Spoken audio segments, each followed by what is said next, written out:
Liberty corner में परवेज रोशन आपकी खिदमत में इस्लाम पेश करता है।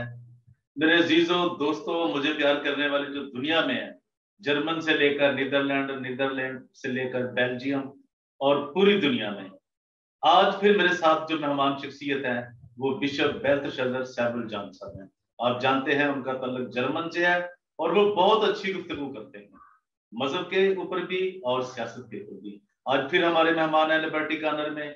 तो मेरी आपसे दरख्वास्त है कि अगर अभी तक आपने यूट्यूब चैनल जो मेरा है डीजीए BKK 2020 आपने अगर सब्सक्राइब नहीं किया, जरूर करें, लाइक करें, शेयर करें और अपने कमेंट्स मुझे जरूर नवाजें। तो आइए हम चलते हैं अपने आज के गेस्ट की तरफ, बिशप बेल्तशज़र सैमुअल जॉन साहब जर्मन से। जी बिशप सैमुअल जॉन। तो हमारी जो मेहमान शख्सियत है जर्मन से, जनाब बिशप रेवरेंड बेल्तशज़र सैमुअल जॉन साहब तशरीफ ले आए हैं और हम इनसे आज बहुत से अहम इशू पे बात करेंगे और जानेंगे कि पाकिस्तान की जो सियासी सूरत हाल है, जो पल पल में बदल रही है, उसकी सूरत हाल है, उसके ऊपर गुफ्तगू करेंगे।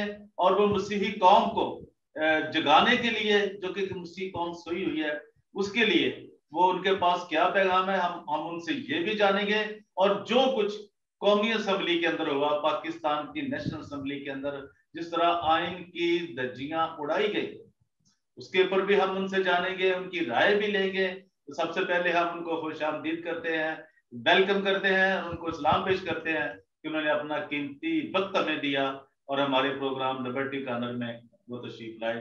जी बिशप साहब, आपका वेलकम है, स्वागत है, खुशामदीद आपको। थैंक यू जी प्रवेश भाई, खुदावंद आपको बरकत दे।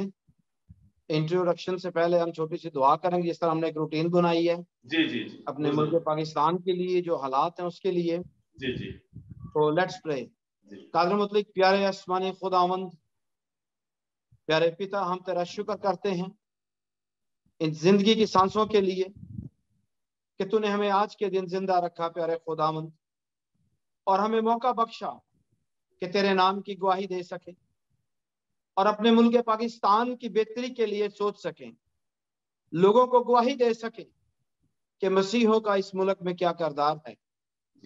मेरे खुदावंद, दुआ करता हूं आजकल जो हालात हैं, इस हालात से, इस मुश्किल परेशानियों से, मुश्किल हालात से पाकिस्तान को निकाल खुदावंद, ताकि कानून और आइन की पासदारी हो। मेरे खुदावंद, तू ही दिलों को जानता है, झूठ और फरेब से कभी कोई काम नहीं होता। खुदावंद, मदद और रहनुमाई करना।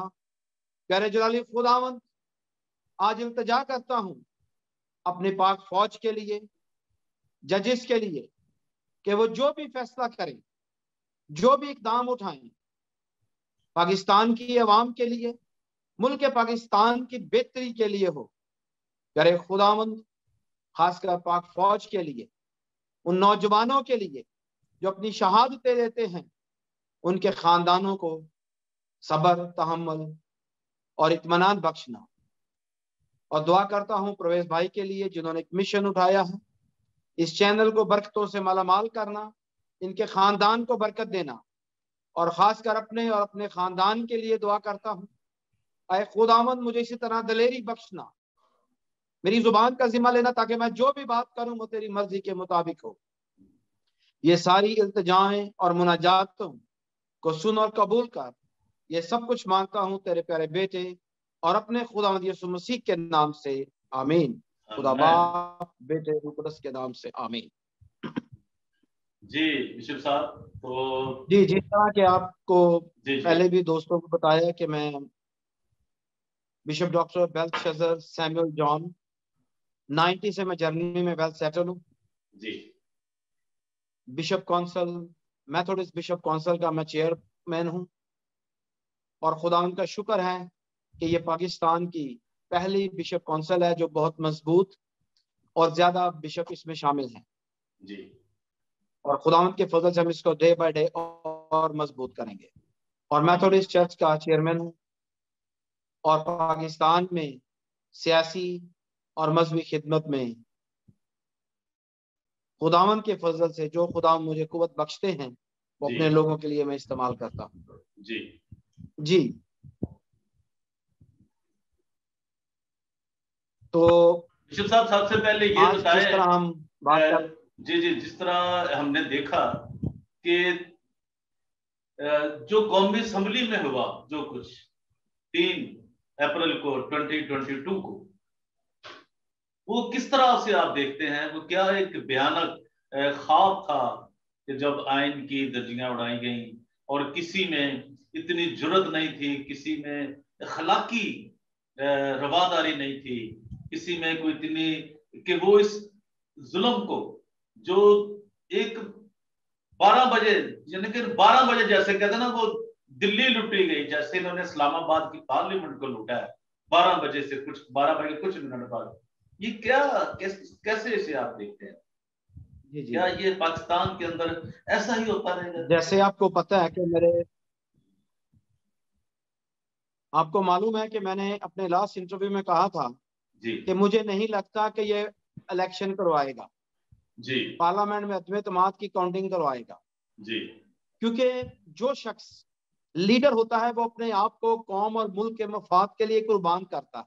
जी लेकिन ये शख्स जिसे इमरान खान कहते हैं, इसको सिर्फ अपनी जात की अच्छाई लगती है, जो इसके दिल में बात है, जो एक डिक्टेटर इसे कह सकते हैं। मैं आपको एक छोटी सी मिसाल जर्मनी के देता हूं, क्योंकि मैं यहाँ 30-32 साल से रह रहा हूं और मैंने बहुत सारी फिल्में हिटलर पे बनी हुई देखी हैं। जी और मेरा ख्याल है कि लास्ट सेंचुरी का इससे बड़ा डिक्टेटर कोई नहीं था। जी उसने जब अपनी सियासत का आगाज किया, वो एक पेंटर था, तस्वीरें बनाने वाला आदमी था। जी जिस तरह खान साहब एक क्रिकेटर है, जी खेलने वाले हैं। क्रिकेटर और पेंटर का सियासत से ताल्लुक कोई नहीं। जी सर। उसने तस्वीरें बना बना के बेचनी शुरू कर दी और उसने पहले जंग अजीम में हिस्सा ले लिया। उसके करीब बम गिरे, वो बच गया। दूसरी जंग अजीम में तो उसने खुद लड़ी थी। तो पहली जंग अजीम के बाद जब उसने, वो एक मुकर्रर था, बात करनी जानता था, बात को बनाना जानता था, जी झूठ की पैरवाई करने जानता था, जी जी क्योंकि उसमें भी सिर्फ मैं और मैं थी। हम्म और उसने जब जिन साथियों को शुरू में, जिन साथियों ने उसको प्रोटेक्ट किया और उसको प्लेटफॉर्म दिया और उसकी मदद की, उस पर पैसा लगाया, उसको हर लिहाज से अकोमोडेट किया ताकि ये एक लेवल पे आ सके। और जब वो उस लेवल पे आ गया तो सबसे पहले उसने अपने साथियों का सफाया करना शुरू कर दिया। जी तो मैं जब उस चीज को अपने ज़हन में दोहराता हूं तो मुझे खान साहब और हिटलर में कोई फर्क नजर नहीं आता। वाह अलीम खान देखें, अलीम खान साहब ने थोड़ा पैसा नहीं लगाया पीटीआई पे। जी जी जहांगीर तरीन साहब हैं, तो आज वो किधर है? हम्म तो इसी तरह उसने किया। और फिर एक बात और है कि खान साहब को कानून का कोई पासबानी नहीं करनी आती। इनको सिर्फ अपनी जीत चाहिए, चाहे वो शिकस्त के साथ मिली हुई हो। हम्म अब ये कहते हैं जी बैरूनी मुल्क का खत, मेरी इंफॉर्मेशन के मुताबिक आपके पास भी होगी, जब इनको अदम एतमाद पेश की गई तो आर्मी को इन्होंने रिक्वेस्ट की कि जी आके मेरी बात सुने, मेरी मदद करें। तो उन्होंने कहा कि भाई तीन ऑप्शन का भी झूठ इनका सामने आ गया कि आर्मी ने मुझे ऑप्शन दिए। ये खुद इन्होंने कहा कि ये हमारे पास 3 ऑप्शन है, यहाँ तो मैं इलेक्शन में जाऊं अदम एतमाद में, और वो मैं हार रहा हूं। इनको नजर पहले दिन आ गया था कि मैं जीत नहीं सकता। जी दूसरा ऑप्शन इनके पास था कि मैं असेंबली डिसॉल्व कर दूं या इस्तीफा दे दूं। तीसरे ऑप्शन, इस्तीफा देते तो इनकी मैं कैसे रहती। झूठा आदमी कभी अपनी शिकस्त को नहीं मानता। और ये देखें, मैं समझता हूं कि अगर हम इस चीज को ले लेते, जिस तरह आसफ जरदारी अली आसफ जरदारी अली साहब ने कहा था कि जिस जब पीडीएम बनी थी उस वक्त हम पार्लियामेंट में फाइट करें, अगर वो उसी दिन से इस चीज पे चल पड़ते तो शायद आज ये मौका ना बनता। जी इससे कहना ये चाहिए कि आसफ अली जरदारी साहब और हमारे चेयरमैन बिलावल अली भुट्टो ने जो शुरू से प्रपोजल पेश किए थे, जो आइडिया दिए थे वो सही थे जी। और इस वक्त अगर इसको कोई हरा सकता है तो वो आसफ अली जरदारी के अलावा कोई माइका लाल नहीं पूरे पाकिस्तान में जी। क्योंकि उन्होंने ये सारा प्लान किया। अगर इनके पास ये है जी बाहर की हुकूमतों के फंडिंग हुई है, उसके पैसे से लड़ रहे हैं, तो क्या जब खान साहब ने, जहांगीर तरीन ने अपना जहाज इस्तेमाल करके आजाद उम्मीदवारों को लेकर आए, तो क्या उन्होंने उनसे पैसे लिए थे? उनको भी कुछ ना कुछ दिया था और लालच दिए थे और लेकर आए थे। क्या वो हाउस ट्रेडिंग नहीं थी? वो गद्दारी नहीं थी? इन्होंने तो कानून का बेड़ा गर्क कर दिया। अब मैं एक बात आपको बताऊं, मैं बड़े खुदा से डरते हुए ये बात करने लगा हूं जी। कि जब फ्रांस में हजूर पाक के खिलाफ गुस्ताखी की गई, क्या हजूर पाक का मुकाम बुलंद तरीन है या हमारे पाकिस्तान का? पाकिस्तान के लिए हमारी जानें कुर्बान है। जी जी। हम पाकिस्तान है तो हम हैं, हमारी पहचान पाकिस्तान से है। उस वक्त खान साहब ने इतने बड़े एक्शन क्यों नहीं लिए? क्योंकि वो इनकी जात पे नहीं थे। अगर इनकी जात पे होता तो फिर ये बात करते। उन्होंने टेम्पररी बातें की हैं, तजाज किया, डेट्स इट। इन्हें चाहिए था कि जब हजूर पाक के बारे में गुस्ताखी की गई है फ्रांस में, तो फौरी तौर पे उनके एम्बेसडर को निकाल देते, स्ट्रिक्ट एक्शन लेते उनके खिलाफ। वो आपने एक मिसाल सुनी है ना, जब बंदरी के पांव जलते हैं तो अपने बच्चों को पांव के नीचे ले लेती है। जी। खान साहब ने तो बुजदार की कुर्बानी दे दी और वहां पर भी शिकस्त हो रही है। खान साहब कभी भी अपनी जिंदगी में मुतमिन और इत्मीनान से नहीं रह सकते, क्योंकि जो शख्स अपने आप को कहता है कि मुझे हर बात की फिक्र है, मैं सब कुछ जानता हूं, वो कुछ भी नहीं जानता। तो पार्लियामेंट में अब हमारी यही दुआ है कि सुप्रीम कोर्ट कम से कम सही फैसला करे। सुप्रीम कोर्ट के चीफ जस्टिस साहबान से दुआ करते हैं और गुजारिश करते हैं कि खुदा इन्हें अकल और दनाई दे, ताकि ये अच्छे तरीके से अच्छा फैसला करे जिसमें पाकिस्तान के नाम को इज्जत मिले और पाकिस्तान का वकार बुलंद हो। क्योंकि खान साहब ने तो पाकिस्तान को बर्बाद करने में कोई कसर नहीं छोड़ी।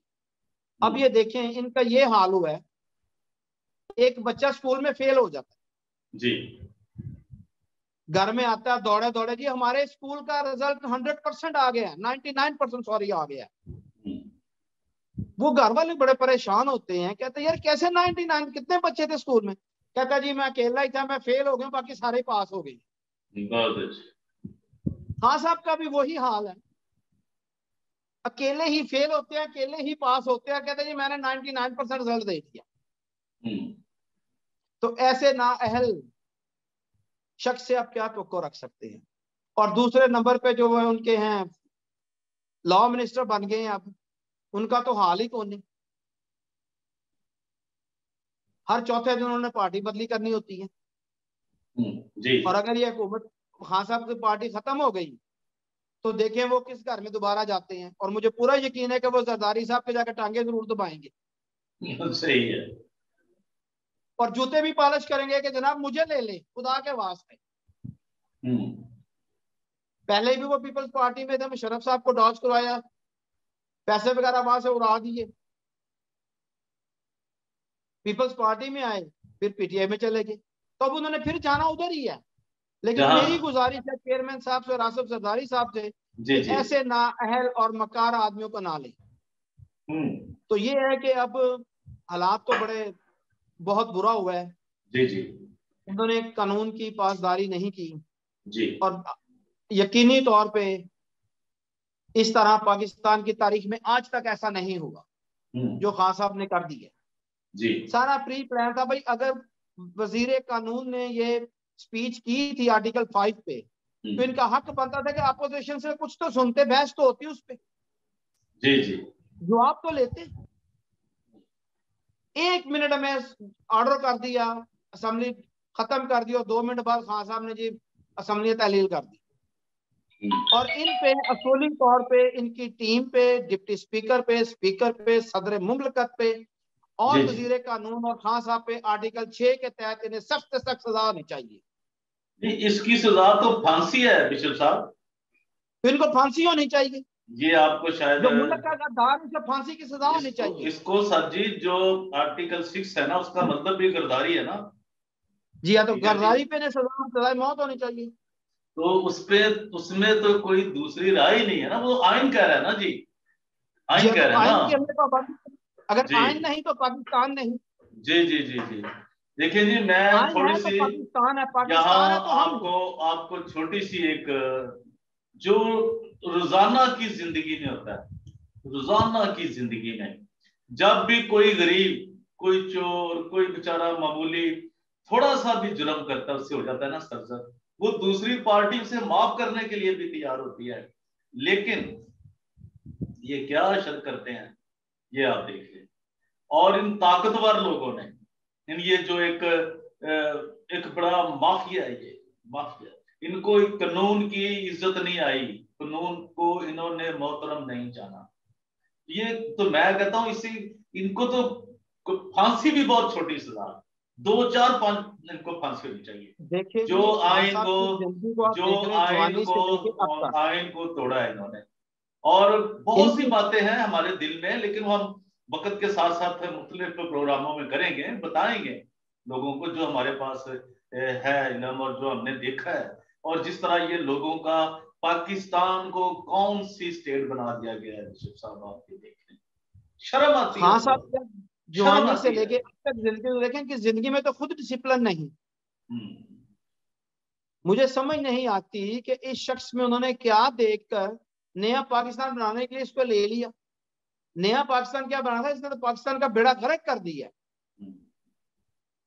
और अब कुछ इसे उसके जो आप इसे बेटे कोई आप उसे कोई ये बंदा पूछे ना कि जहां पाकिस्तान पुराना था वहां ले जाके दिखा हमें, ये देखे जहां से इसने इसने संभाला था। मेरी आप आज एक पेज देखें, मैंने लास्ट इंटरव्यू में कहा जी ये वोटिंग नहीं करवाएगा, नहीं हुई। नहीं। जिस दिन नई हुकूमत आ गई, और वो खुदाम के फजल से जल्द आएगी, मेरी दुआ है, जिस दिन नई हुकूमत आ गई, खान साहब के साथ 10 बंदे नहीं रहेंगे। शेख रशीद साहब की बात में कहने लगा, फिर ये टांगा पार्टी के तौर पे सीधे इंग्लैंड दौड़ जाएंगे, जिनके खिलाफ बातें करते हैं। इनके जितने जो करीबी साथी हैं जो आज ज्यादा बोलते हैं, ये सब दौड़ जाएंगे यहाँ से। जी। कोई अमेरिका दौड़ जाएगा, कोई यूरोप चला जाएगा, लेकिन चाइना और रशिया नहीं जाएंगे जिसके आज ये गुन गा रहे हैं। मजा तो फिर है ना, ये चाइना या रशिया दौड़े, वहां जाके बैठे ना। जिनके दोस्त हैं। हाँ। और खान साहब ने तो इतना नहीं सोचा कि भाई आप डिप्लोमेटिक चलें, आजाद पॉलिसी हर मुल्क की होनी चाहिए, ये उसका हमारा हक बनता है कि हमें आजाद पॉलिसी के साथ चलें, लेकिन किसी को डायरेक्ट आप गालियां या बुरा भला या चोर तो ना कहो। मैं आपको एक छोटी सी बात करता हूं। चंद साल पहले अमेरिका ने जो गैर कानूनी आदमी थे, पता नहीं 3-4 लाख पाकिस्तान निकालने का इरादा किया जी। तो पाकिस्तान की चीखें निकल गई थी। भाई जो सेटल है, जिस तरह हम सेटल हैं, हमें तो वो नहीं निकाल सकते क्योंकि हम टैक्स पेड है इधर जी। जो अगर यूरोप सारा जिस तरह ये यूरोप के खिलाफ बोलते हैं, आंखें दिखाते हैं, एब्सोल्यूट नॉट कहते हैं, अमेरिका और यूरोप अगर सारे पाकिस्तानियों को निकाल दे जो गैर कानूनी तौर पे रह रहे हैं, जो लीगल नहीं है, कम से कम 5-7 लाख बंदे, तो क्या वो लोगों इनके खानदान को, खान साहब को बददुआएं नहीं देंगे? इन्हें तो अपनी कौम का सच हक नहीं सोचते। अगर ये पाकिस्तानियों के बारे में सोचें, भाई उन 5-6-7 लाख आदमियों को सोचो जो गैर कानूनी यूरोप अमेरिका में रह रहे हैं। जी। वो पता नहीं अपनी किस तरीके से सूद पे पैसे लेकर आए हैं, किस तरीके से वो यूरोप अमेरिका आए हैं, वो कम से कम अपने खानदान का खर्चे तो चला रहे हैं। इन्होंने तो पाकिस्तान में लोगों के लिए जिंदा रहना छोड़ मुश्किल कर दिया खान साहब ने। तो पेट्रोल देख लें, बिजली देख लें, फिर मैं 4-5 रुपए बिजली बढ़ रही है। हर चीज जो है बढ़ रही है। घी जो है वो 400 रुपए से कम मिलता नहीं। दालें जो है 250-300 तक चली गई हैं।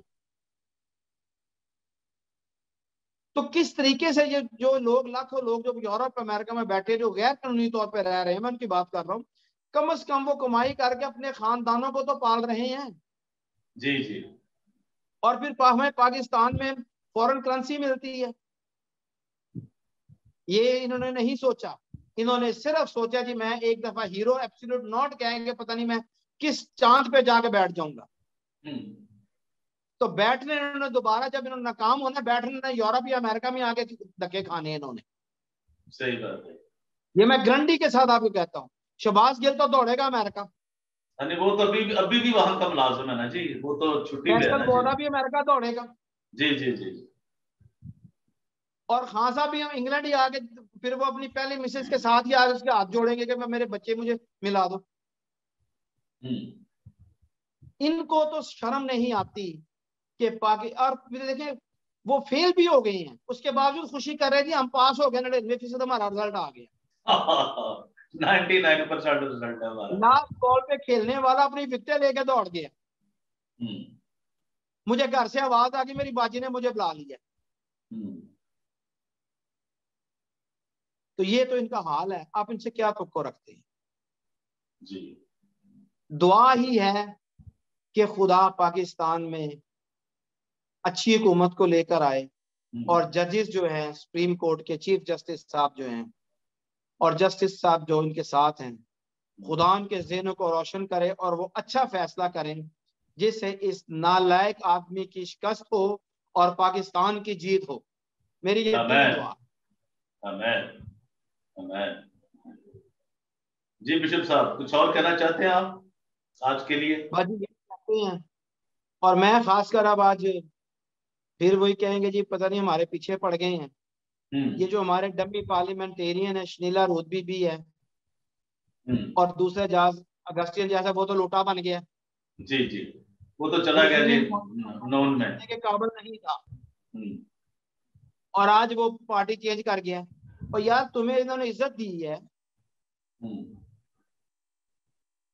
और तुम कम से कम अपनी कौम का तो ख्याल रखो। ये तो सब साबित कर दो कि हम लोग अपने कदमों पे खड़े होते हैं। शर्म आती है ऐसे लोगों को क्रिश्चियन कहते हुए। ये क्रिश्चियन नहीं है और ना ही हमारी नुमाइंदगी करते हैं।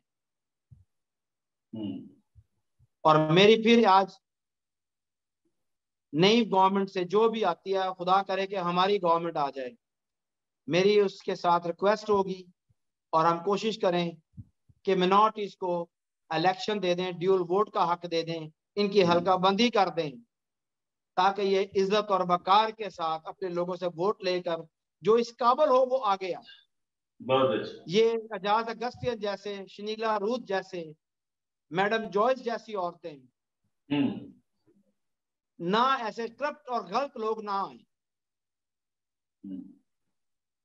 तो मेरी गुजारिश है अपनी मसीही कौम से कि दुआ करें और ये देखें कि आपके लिए कौन अच्छा है और आपको इज्जत कौन देता है। जी थैंक यू। इसके बगैर कोई चारा नहीं। Thank you very much bishop साहब, आपका बहुत बहुत शुक्रिया। आपने अपना बहुत कीमती वक्त दिया। मुझे पता है कि यूरोप में, जर्मन में खासतौर पे जिंदगी एक बिल्कुल मशीन की मानी जाए और कैसे सर्वाइवल होता है, ये मुझे थोड़ा इसका इदराक है। तो आपका बहुत बहुत शुक्रिया।